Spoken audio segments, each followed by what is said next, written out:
नमस्कार दोस्तों, आज शनिवार 21 जून 2025 है और बिहार की सरजमी पर बीते 24 घंटे कुछ ऐसी घटनाओं की गवाह बनी है जो एक तरफ गर्व से सीना चौड़ा कर देती है तो दूसरी तरफ दिल दहला देती है। कहीं प्रधानमंत्री ने वंदे भारत एक्सप्रेस की सौगात दी तो कहीं एक माँ ने प्रेमी संग मिलकर पति की हत्या की साजिश रच डाली तो कहीं मासूम बच्ची को बर्बरता से मार डाला गया। आज की खबरें सिर्फ खबरें नहीं, बिहार की धड़कनों की आवाज है। शुरुआत करते हैं उस खबर से जिसने बिहार की जनता का दिल जीत लिया। प्रधानमंत्री नरेंद्र मोदी ने पटना गोरखपुर के बीच वंदे भारत एक्सप्रेस ट्रेन को हरी झंडी दिखाई। यह ट्रेन सप्ताह में 6 दिन चलेगी और दोपहर 3:30 पर पाटलिपुत्र से रवाना होकर रात 10:30 पर गोरखपुर पहुंचेगी। कुल 483 किलोमीटर का सफर सिर्फ 7 घंटे में तय करेगी। ये बिहार की 8वीं वंदे भारत ट्रेन है। सुविधाएं हैं बेहद hi tech, GPS system, CCTV, vacuum bio toilet, emergency button और यूरोपीय स्टाइल की चेयर। यानी अब बिहार की जनता भी सफर करेगी स्टाइल और रफ्तार के साथ। वहीं दूसरी तरफ कटिहार में अवध असम एक्सप्रेस ने रेलवे ट्रॉली को टक्कर मार दी। हादसे में एक ट्रॉली मैन की मौत और 3 अन्य घायल हो गए। ये हादसा सोनपुर रेल डिवीजन का है। ये घटना आखिर किस कारण से हो गया? एक तरफ बिहार में वंदे भारत ट्रेन को हरी झंडी मिल रही है तो दूसरी तरफ एक ट्रेन टक्कर मार रही है। राज्यसभा सांसद उपेंद्र कुशवाहा को मिली है जान से मारने की धमकी लॉरेंस बिश्नोई गैंग के नाम से मिली है। कुशवाहा ने पटना SSP से मिलकर दोषियों पर कड़ी कार्रवाई की मांग की है। एक सांसद को खुलेआम धमकी, क्या ये लोकतंत्र में स्वीकार्य है? पटना के फतुहा से बड़ी खबर, 5 लाख की डकैती के मुख्य आरोपी गोलू साव को गिरफ्तार कर लिया गया है। इससे पहले 7 आरोपी पहले ही पकड़े जा चुके हैं। गोलू के पास से लूटा गया सामान और हथियार भी बरामद हुआ है। पुलिस ने एक बड़ी राहत की सांस ली है। अब चलते हैं पटना से सीधा पूर्णिया। लेकिन पूर्णिया में हुआ एक ऐसा कांड जिसने रिश्तों को शर्मसार कर दिया। एक पति ने अपनी पत्नी को उसके प्रेमी के साथ रंगे हाथ कमरे में पकड़ा। पत्नी ने अपने प्रेमी को फोन कर मिलने के लिए बुलाया था। दोनों के बीच 3 साल से अफेयर चल रहा था। प्रेमी की पब्लिक ने जमकर धुनाई कर दी। पुलिस ने प्रेमी को लोगों के चंगुल से छुड़ाने की कोशिश की, लेकिन आक्रोशित लोगों ने पुलिस को भी घेर लिया। अंत में प्रभारी सदर DSP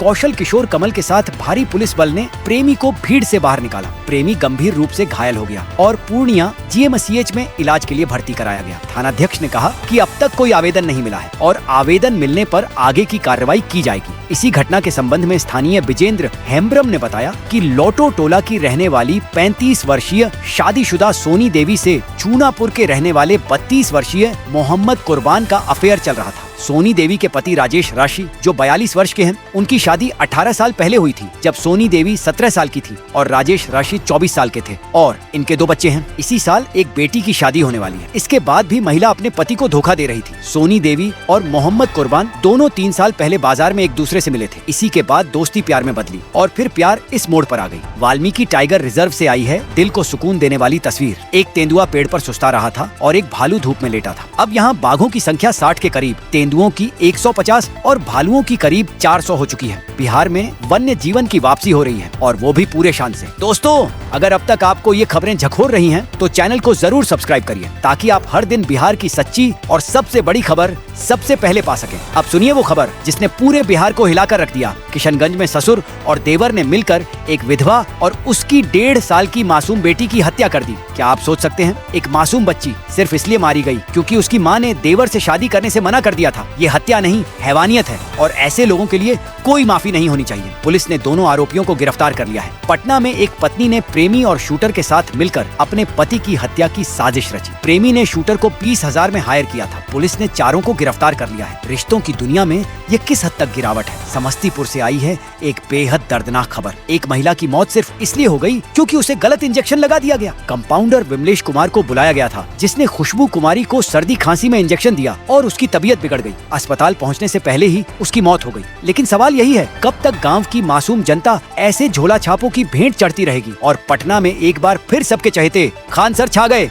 जी हाँ, खान सर ने अपनी शादी की दूसरी रिसेप्शन पार्टी की और इसमें 20,000 से ज्यादा छात्राएं शामिल हुईं। इतनी भीड़, वो भी सिर्फ लड़कियों की। पहली बार ऐसा नजारा पटना में देखा गया। खान सर ने खुद कहा कि उन्होंने भारत पाकिस्तान युद्ध के समय शादी कर ली थी। क्या बात है, प्यार और देशभक्ति का अनोखा संगम। अब बात तेजस्वी यादव की, जिनका गुस्सा इस बार आसमान पर है। उन्होंने प्रधानमंत्री मोदी पर जमकर हमला बोला। कहा कि प्रधानमंत्री अब पॉकेट मार बन चुके हैं और मुख्यमंत्री तो अचेत। तेजस्वी का कहना है कि मोदी जी का भाषण वही पुराना था, जैसे कोई ऑडियो रिकॉर्डिंग चला दी गई हो। उन्होंने आरोप लगाया कि रैली में लोग जबरदस्ती बुलाए गए और प्रशासन पूरी तरह मोर्चा संभाले हुए था। और गया से दिल दहला देने वाली खबर, एक युवक पर 6 गोली दाग दी गई। सोचिए, 6 गोलियां। टनकुप्पा थाना क्षेत्र के पास यह हमला हुआ। युवक का नाम अनुज पासवान है, जो अस्पताल में जिंदगी और मौत के बीच झूल रहा है। अब तक हमलावर फरार हैं। क्या यही है सुरक्षित बिहार? पटना एयरपोर्ट थाना क्षेत्र में राहुल नाम के युवक पर लूटपाट के दौरान फायरिंग हुई। सुबह सुबह जब लोग ड्यूटी जा रहे थे, उसी वक्त बदमाशों ने गोली चला दी।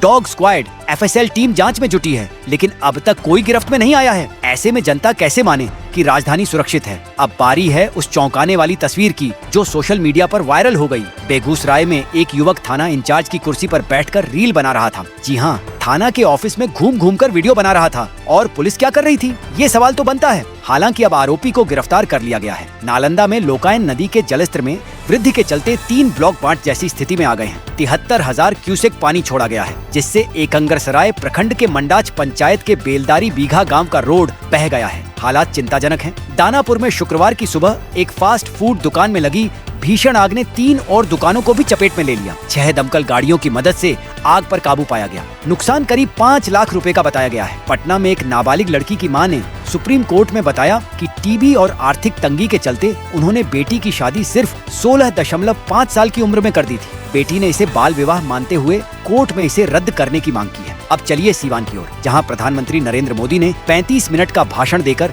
करीब 10,000 करोड़ की योजनाओं का उद्घाटन और शिलान्यास किया। उन्होंने आरजेडी और कांग्रेस पर जमकर हमला बोला और कहा, जो बाबा साहेब को जूते के नीचे रखते हैं वो लोग समाज के भले की बात नहीं कर सकते। और हाँ दोस्तों, बिहार में अब बारिश अपने पूरे रंग में है। पटना से लेकर सासाराम और छपरा तक तेज बारिश, बिजली की गड़गड़ाहट और ऑरेंज अलर्ट जारी। तो आप भी रहें सावधान, क्योंकि मौसम कभी भी करवट ले सकता है। और अंत में प्रशांत किशोर ने प्रधानमंत्री मोदी के गरीबी हटाने के दावे पर पलटवार करते हुए कहा, अब बिहार की जनता बदलाव चाहती है, सिर्फ भाषण नहीं, जमीन पर विकास दिखना चाहिए। तो दोस्तों, जहां एक तरफ वंदे भारत की सीटी गूंजी, वहीं दूसरी तरफ कई जिंदगियों में भूचाल आया। कहीं पटना से प्यार में साजिश रची गई, तो कहीं किशनगंज में हवस ने इंसानियत को शर्मसार कर दिया, और कहीं तेजस्वी और प्रशांत किशोर की जुबानी जंग ने सियासी तापमान उबाल दिया। लेकिन अब सवाल ये है, क्या बिहार अब भी बदलाव चाहता है या फिर इन झूठे वादों में फंसा रहेगा? क्या अब भी कोई बेटी 16 साल में ब्याह दी जाएगी या फिर आवाज उठेगी? क्या प्रशासन जागेगा या फिर जनता यूं ही थानों में रील बनाती रहेगी? अब फैसला आपके हाथ में है। नीचे कमेंट में बताइए, किस खबर ने आपको सबसे ज्यादा झकझोरा? आप कहां से देख रहे हैं? और क्या बिहार में अब सच में बदलाव आना चाहिए? और हाँ, अगर आप चाहते हैं कि रोज सुबह उठते ही बिहार की सबसे पक्की, दिल से जुड़ी और सच बोलने वाली खबर सबसे पहले आप तक पहुंचे, तो अभी इसी वक्त सब्सक्राइब बटन पर क्लिक कीजिए, घंटी बजाइए, ताकि अगली खबर का अलार्म आपसे छूटे नहीं। क्योंकि मैं अभिषेक बिहार की पवित्र धरती से आप सभी का धन्यवाद करता हूँ। फिर मिलेंगे कल अगले न्यूज एपिसोड में। सावधान रहें, सतर्क रहें, खबरदार रहें। जय हिंद, जय भारत, जय बिहार।